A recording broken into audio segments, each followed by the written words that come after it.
Have you ever dreamed of being a king? Well, today's the perfect opportunity. Now, I'm not asking you to grab a sword and march off to battle or deliver royal decrees in front of your council. We'll start with something a little simpler, but just as crucial for the fate of the kingdom: building a castle. Let's get into character, shall we? You've just ascended to the throne. The crown feels a little heavy, but already things around you are buzzing with activity. To your left, a count is eyeing you, waiting for the slightest opportunity to overthrow you. To your right, the fringes of your realm are constantly threatened by mysterious bands of raiders. In front of you stands a windswept hill, a calm river, a patch of land full of potential, and one big decision. Turn this place into the stronghold of your royal power. In your hands, you hold the chance to create a living monument made of stone wood, the sweat of labourers, and your own vision. It all begins with a strategic plan, and that first stone laid down. So today, let's dive into the practical yet grandiose behind-the-scenes question. Why did kings in the Middle Ages always prioritise building castles? And how on earth did they manage to construct these massive fortresses without bulldozers, design software, or a bank funding their venture, just a stretch of open land and a whole lot of eager enemies lurking nearby? The story may seem simple at first: power, land and people. But in reality, building a castle between the 11th and 13th centuries was a complex puzzle that required military strategy, logistical planning, psychological manoeuvring, and sometimes a bit of art in applying mental pressure on neighbouring realms. Let's begin with the first and indispensable step of any empire's foundation: the reason why a king decides to build a castle. Why did kings devote their full attention, treasury, and even the honour of their kingdoms to building a massive stone structure in the middle of nowhere? Well, it's not because they loved stone more than their people. It's because for a medieval king, a castle was the extension of royal power. It was a signal tower broadcasting messages of authority, from grandeur to intimidation, from governance to threats. From afar, it was a stone message: this land is under control.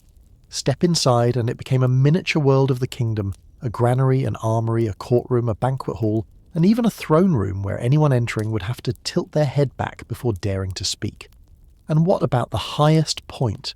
That's where the guards stand watch, ready to pour boiling oil or drop boulders on the heads of those who step out of line. The ultimate non-verbal communication, wouldn't you agree? In fact, castles didn't just help a king defend his realm. They helped him rule. No need to send soldiers scattered about. All you had to do was build one impressive fortress and fly the flag high. The people would come on their own to pay taxes. The enemies would halt eyes, scanning, unsure of what to do. And the local nobles, they'd be cautious. Every time they rode past and saw those heavy stone gates open with a thunderous creak, their hearts would skip a beat. William the Conqueror knew this well. So after landing in England in 1066, he immediately built a castle in Hastings and went on to construct more than 500 others across the land. Whenever those stone walls rose up, the people knew who the true ruler of the land was. And as you can see, this was a strategy of conquest through architecture, sturdy, eternal, and incredibly hard to erase from the collective memory. Each castle left its own unique mark, like a personal signature of the king who built it. Some kings chose to build round towers to reduce blind spots during defence. Others preferred high two-storey gates, forcing foreign messengers to look up while speaking. Some even placed the royal crest right at the entrance, as if saying, "You must bow to enter." And if you come across a castle with a chapel, stables, a jousting yard, and a library of ancient books, rest assured that king was not only religious, a warrior and a lover of knowledge, but also quite the show-off. So when a king decided to build a castle, he wasn't just constructing walls and watchtowers. He was creating a new definition of presence. Everything there spoke for him, from the stones paving the courtyard to the placement of the drawbridge from the direction of the main gate facing the wind to the perfect height of the bell tower so the alarm could echo through the valley. It was the unshakable presence of the castle itself that helped him maintain the most important thing in life: stability, both in his kingdom and in the minds of his people. Now you see why no king would ever neglect building a castle. But to build such a place, the foundation must be chosen with the utmost precision. So next we'll head outside to pick the land. After all, the location is the first weapon in any blueprint for power. Yes, before building a castle, do what any thoughtful king would do: stand on a windswept hill, hands on hips, gaze distant, and quietly ask a profound question: can this spot hold a castle? In reality, choosing the site for a castle is like picking your seat in an important meeting. Sit in the right place with a clear view and a breeze to keep you cool, and you'll naturally feel more confident, more in control. For a medieval king, the ideal piece of land didn't need to be picturesque, but it certainly had to give a sense of control. A high spot, great. A place where the wind blows strong, even better. From there you can look down over the plain, see every road, shoot arrows with ease, and pour oil without missing the target. That's when you know the heavens are on your side. Picture this. A group of people, including masons, ministers, generals, and a few experts in surveying riding horses along the hillsides, stopping to measure the wind, check the slope, and see if the area floods during the rainy season. Then they squat on the rocks, discussing where soldiers should wait if the enemy approaches from the left. A full day of land, surveying as lively as a picnic, except, instead of laying out blankets, they're laying out maps and military strategy across the land. And it's not just about the height. Water plays a crucial role too. Close to a river, perfect. Water for the castle transportation routes and a natural moat. Some kings chose to build their castles right by a river, so if the enemy tried to swim across, they'd have to brave cold waters, carry a wooden ladder, all while being shot at from above. It's a test of both physical and psychological endurance, a challenge not for the faint of heart. Some places were chosen simply because they were at the crossroads, like the construction of the Carcassonne castle in southern France, at the intersection of several major trade routes. The king sat atop the walls, and below goods and gossip flowed through. Want to control the economy and the flow of information? Simple, just control the crossroads. And if you want to impress the enemy, look no further than Richard the Lionheart. In 1196 he built the Château Gaillard on a towering cliff overlooking the Seine River, a place where the French army only had to glance to see a massive white stone wall blocking their way. That wasn't just defence. That was the art of making the enemy feel discouraged. To be fair, choosing land for a castle in the Middle Ages was a lot like investing in strategic real estate. A great location, wide views, stable water flow, and of course a little advantage in archery. Every step of laying the foundation was a step in staking a claim in history. Each first stone laid was a long-term commitment to the land and to the future of the crown. Now the land is chosen. The next step is here, the one everyone in the royal court has been waiting for, and the one that drives many kings into a state of both excitement and wallet worry, getting started on the construction. And the good news is you don't have to build with stone right away. For a newly crowned king, the wisest move is to start with wood. Yes, like quick temporary but full of strategy, much like the use first upgrade later version of castle building. This model is called Motte and Bailey, an artificial mound of earth motte topped with a wooden watchtower looking from afar like a power mushroom sprouting in the middle of a field. Below is the surrounding courtyard, Bailey where soldiers are stationed, horses are tied, food is cooked, and thieves are held until they can be judged. With just a few weeks of work, the whole area already looks like a mini-fortress, not grand enough for poetry, but sturdy enough to keep anyone from messing with it. Every day, hundreds of hands tirelessly hammered stakes, stacked wood, tightened ropes, piled dirt, and sweated over each layer of earth. In fact, it was like a royal team-building event, only without uniforms and lunch breaks on time. Once the shelter and defences were set up, that's when the king would start resting his chin on his hand and thinking, big, why not just use stone for permanence? And from here the building process entered a new level, the stone version for eternity. But stone doesn't just obey. You need people to quarry the stone, transport it, measure it, carve it, test its strength, and finally position each stone precisely in the right spot, at the right angle, and in the right direction. Because if even the smallest angle is off the wall, could tilt like the people's sentiments during tax season. A stone structure isn't something you can finish in a few weeks. Take Caernarfon Castle, for example, built by Edward the Third. It took almost 50 years to complete stone upon stone, with the walls rising higher each autumn. And behind each stone was an organisational system that would make modern contractors nod in admiration. Leading the project was no one less than the master mason, part architect, part project manager, and part problem solver for everything from structural issues to cooking in the construction camp. He would often hold a hand-drawn blueprint on goatskin in one hand, while pointing at the stone blocks and shouting, "This is half an inch off, fix it." And somehow, the whole crew understood. You could call it the universal language of those who built the dreams of kings. Also, don't forget the quiet yet indispensable presence of the logistics team, the water boiler, the storehouse keeper, the night watchman, and the cook who prepares porridge for the workers suffering from cold after a day of hauling stones in the rain. Each person contributes a part, and when the whole system clicks into place, the castle gradually takes shape like a giant creature rising from the earth. Building a castle with stone is like playing Lego in your middle years. Large pieces hard to fit together, no instructions, but once it's done, everyone is impressed. And when the first wall is raised, the first archway closes, and the first guard climbs the tower to look down on the plains, the king of the time will stand under the afternoon sun and think to himself, "Good. Very good." So now you have the foundation, the materials, the workforce, and the walls rising higher like royal pride. But finishing the construction is only half the game. The other half is designing each stone to instill fear, each window to keep watch, and each detail to send a clear message. Getting in is hard, getting out is harder. And if you think of causing trouble, feel free to try. From the gates to the tower tops, everything is designed with the mindset that before the enemy even strikes, they will already feel defeated.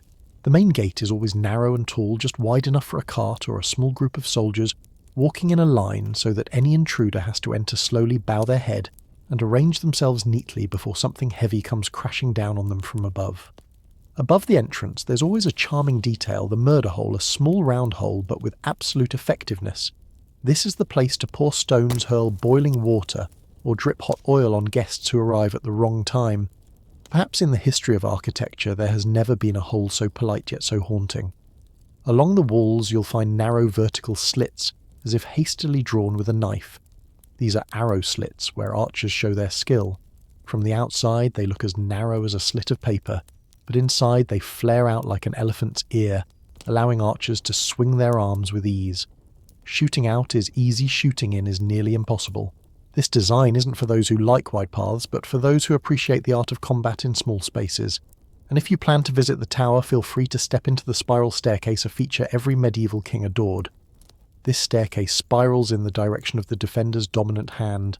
Anyone climbing up will have their sword caught in the twisting shaft, while those coming down can strike effortlessly like the wind. A design that knows how to favour its own side. Each step is calculated to make a knight in armour feel as if his legs are heavier than his heart.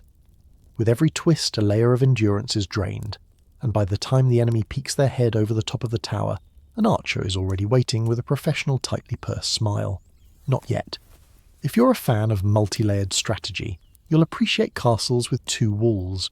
The outer wall is lower and the inner wall is higher, so from within soldiers can shoot over the heads of their comrades outside without making a mistake. A design full of trust and calculation. Between the two walls lies the battleground where our soldiers engage in close combat with enemies who've fallen into the trap. And if you still think that's not complicated enough, feel free to explore the system of hidden doors, small concealed, often placed at the rear. These are the entrances for ambushes, quick sorties, or a secret exit when surprise is needed. The doors may be small, but their significance is huge, like an emergency escape button in a game of chess that's nearing checkmate. The entire castle, from the high rooftops to the wall niches, from the stone pathways to the wooden railings, is built with the same philosophy. Take the initiative from a strong position, attack from a defensive stance, and no detail is just for decoration. Anyone entering the castle must understand this is not a home, it's a declaration in stone. Every step inside feels as if you're falling under someone's watchful eye. And that's exactly the case, because on the watchtowers the guards are always observing every movement and the arrows are always nocked and ready to fire. By now you probably see it, building a castle in the Middle Ages wasn't just construction work, it was a matter of survival strategy. High walls aren't there to block the sun, narrow slits aren't for decoration, and each step of the staircase knows exactly which side it's meant to favour. And now, after months of measuring, chiselling stone, building towers and digging moats, congratulations, you have a castle. From a distance it looks majestic and imposing. Up close it still looks majestic and imposing, just a little dusty. But looking good is one thing, being durable is another. Just as you start thinking about lighting the torches to celebrate, the neighbourhood association unexpectedly sends a warm greeting, an army as numerous as ants carrying ladders, bows drums, and most importantly, no invitation. The official attack begins. No worries. This is the moment the castle is truly inaugurated. First the drawbridge, pull it up quickly, and the enemy is left fumbling like guests at a party with no open door. Behind them is the moat, filled to the brim and slightly smelly, with a hint of eel, making anyone thinking of crossing reconsider their friendship with the king. But that's not all. They boldly set up a siege tower. but your outer wall is angled just enough to make the ladder slip high enough to block the grappling hooks, and thick enough that a single hit feels like slamming into a massive block of frozen meat. Meanwhile, from the arrow slits, your soldiers keep launching a rain of arrows, as if they were training, but training seriously. The enemy tries to force their way through the main gate, a classic mistake. They've just entered the death funnel on both sides. Towering walls rise straight up, and above them is the murder hole, which the defenders affectionately call the surprise hole. From there they drop stones, wood oil, and even beehives, causing the attackers to panic more than a rookie soldier who's lost his way. During the chaos of battle, guards from the tallest round towers like those at Caernarfon in Wales, built during Edward III's reign in the 13th century, constantly relayed messages, observed and detected secondary points of attack. The entire castle operated like a fully functioning defence machine, not only strong but also quite stylish. A few enemies managed to climb into the inner courtyard grate. That's when they realise they haven't gotten anywhere. Because the inner walls are still up, the secret doors are still locked, and the archers are still shooting as if their arms had never tired. Finally, after 3 days and nights of arrows, boiling oil, and exhausting their determination, the enemy retreats. The castle stands firm. The soldiers rejoice, and you for the first time feel the weight of the throne, not just in gold and silver but in true survival, and from that moment your castle is no longer just a construction. It becomes a symbol of resilience, a name that others hear and hesitate to challenge, and it's also the place where you can finally breathe easy. Take off your armour, set your sword aside, sit on your throne, and truly begin to live like a king. It sounds impressive, doesn't it? But are you sure you're ready to live in a castle? Imagine the next morning. You wake up in the highest room of the main tower with walls 3 hands thick, windows no larger than a Bible, and a floor as cold as the stream's source. The wind whispers gently through the cracks in the door. It rained last night, and now your woolen nightgown hanging by the wall is covered in dew. Comfortable. Oh no, let's call this grandeur with conditions. The toilet is at the end of a hallway longer than a football field. Want breakfast? You'll have to wait for the cook to get the fire going, the servants to chop the wood, and then wait some more. Water to wash your face brought up from the well. And bathing. Congratulations if it's summer, because in winter you're playing the game of who can stand the cold better than the King of France. ChatGPT, Genoy, and don't think you're alone. A functioning castle requires a specialised army. The keykeeper, the letter recorder, the candle lighter, the wood gatherer, the lime dauber for the walls, the horse manure cleaner, and even the supervisor of the horse manure cleaner. Every step you take echoes with the sounds of wood coarse fabric and the sighs of responsibility from dozens of people watching from the shadows of the hallway. Remember the Great Hall, the holiest place where feasts are held, trials take place, and national matters are discussed. During the day it's the stage of power. At night it's where the guards take turns sleeping. The cats wander hunting mice, and the wind bangs against the wooden window panes, like someone beating a drum in the dark. The ceiling is so high you have to tilt your head to see the beams, but the straw covering the floor is littered with breadcrumbs and things no one wants to name. Of course, you have your own bed, a tall wooden frame carved lined with wool and animal skins. But did you know that King Edward the Fun of England had to fold up his bed and carry it with him whenever he went to battle, like an early version of camping furniture? Yes, royalty. And yet they still had to handle their own sleeping arrangements carefully, or risk catching a cold in the middle of the night and losing their throne. So what's worth living for? Well, there is the castle. Despite being damp, cold, vast and expensive, is the place where everything you've built converges land power, heraldry and memory. Each stone was carefully chosen, carried and carved. Every hallway leads to a belief that you are upholding this dynasty. You may not sleep as comfortably as in a Persian palace, nor eat like a Renaissance noble, but you know for sure you are living at the heart of the empire. You have built, you have lived, and you have ruled. And despite the drafts or leaky ceilings, it is still your castle in every literal and figurative sense. You sleep one dreamless night on your oak bed as high as an altar, with a silk canopy stiffer than summer armour. And the next morning you wake up with a somewhat dizzying truth. The castle is not just a place to live. It is a living body, and you are its circulatory system. The air in the castle is regulated by pine wood burning stoves, ash and decisions that may seem somewhat emotional, like, it's cold today, let's light up 3 stoves at once. The sounds don't come from ceremonial music, but from the hoarse coughs of guards, distant whinnies of horses, cats, stalking mice, and the plink of rainwater dripping from a cracked stone gutter. You might think you're a king, but in reality you're living like an unwilling operations manager of a primitive cement factory. Every stone you laid in the past may now be cracking due to the weather. Every thick oak door you proudly added a lock to now creaks whenever the wind blows. And then there's the human machinery. Everyone thinks living in a castle is everyone with their job all in its place. But in reality, it's like running a startup where each department communicates in a different local dialect. The key keeper only speaks Old Welsh. The cook born in Brittany speaks French, but only understands orders when you accompany them with a recipe drawing. The secretary who copies royal letters has poor eyesight, but stubbornly writes everything by hand with ink that he makes himself. So sometimes you discover lines in a letter to the count like, "Oh you heartless wolf," that are written as "Oh you heartless," mayonnaise sauce. And then there are the quiet jobs that no one writes about in history books. The one who rings the bell on time, the one who refills the lamps, the one who bangs on the boards to scare the mice, the one who watches the hallway because of ghosts. Though you don't believe in them, the people in the castle do passionately so. So you manage a small ecosystem of people, objects, architecture, legends, and even the weather. Spring fix the roof, summer pump out the basement water, fall clear the chimney flue, winter wedge stones into the walls to block the wind. Each season is a test of the resilience of your architecture and the endurance of your kingship. Do you remember the day the construction began? Back then the castle was a grand dream, a place where sweat was poured to build the kingdom. Now the castle is an invisible responsibility, a place where you must pour daily effort to maintain that image. But it is precisely because of this that it becomes alive. Because you don't just have a castle, you are nurturing a castle. Every crack, every beam, every corner of a rug burned by embers, all of it is a stone-written diary of a dynasty.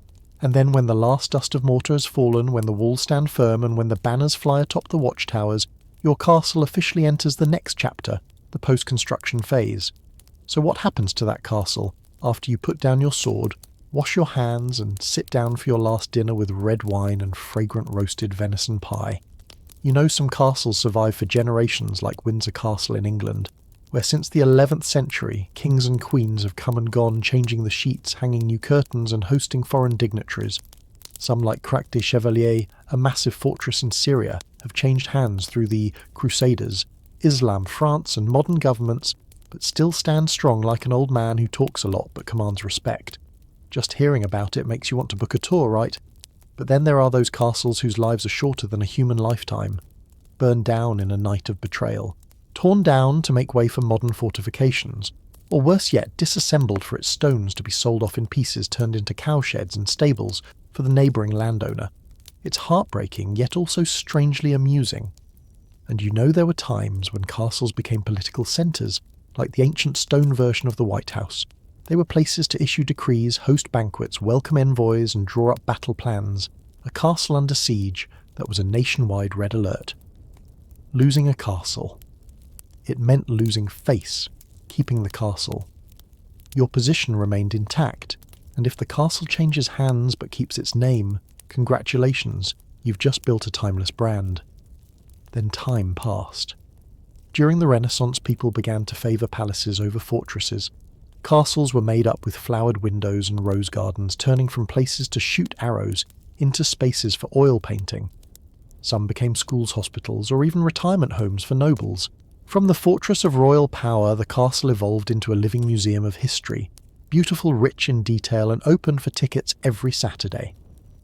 Today, many castles have become tourist attractions, earning millions of dollars each year, paying taxes more regularly than the descendants of ancient nobility. Neuschwanstein in Germany, Edinburgh Castle in Scotland, or Carcassonne in France. Each one is a stone-made historical film, and every wall tells a story longer than a Netflix series. And have you noticed, even though the empire has fallen, the throne is lost, and the people of old have gone, the castle still stands as if the stone is still whispering? Here there was once a person who dared to think big, and dared to build it with all their determination and bricks. So today's little experiment in being king is complete. From the time you were fiddling with the slanted blueprints, arguing with the imaginary mason, to the moment the mortar took shape, the flag flew high, the smoke rose from the ovens, and the courtiers began laying out the lavish feast. A reign, even if only through stories, is enough to make anyone realise being a king is not just about sitting in the middle of a room and waving your hand to issue decrees. And if you've laughed, nodded along, or thought, yeah, if it were me, I'd choose the drawbridge over the spiral staircase, then you've joined the ranks of those who've built castles in their hearts. Oh, and if you feel lucky for having taken a stroll through a few centuries of history without anyone charging you admission, make sure to follow this podcast channel. Because here we specialise in time travel tours with no visa or luggage required. Just bring a curious mind and a willingness to laugh. And if one day you happen to stand among the ancient stone ruins, your hand resting on a cold wall, and suddenly feel a strange sense of familiarity, who knows, it might just be your castle, the one built today with imagination, humour, and a dream as solid as stone. See you at the next coronation. Now, my wise king, take off your cloak, pull up the blanket, blow out the watchtower lantern, and get some rest.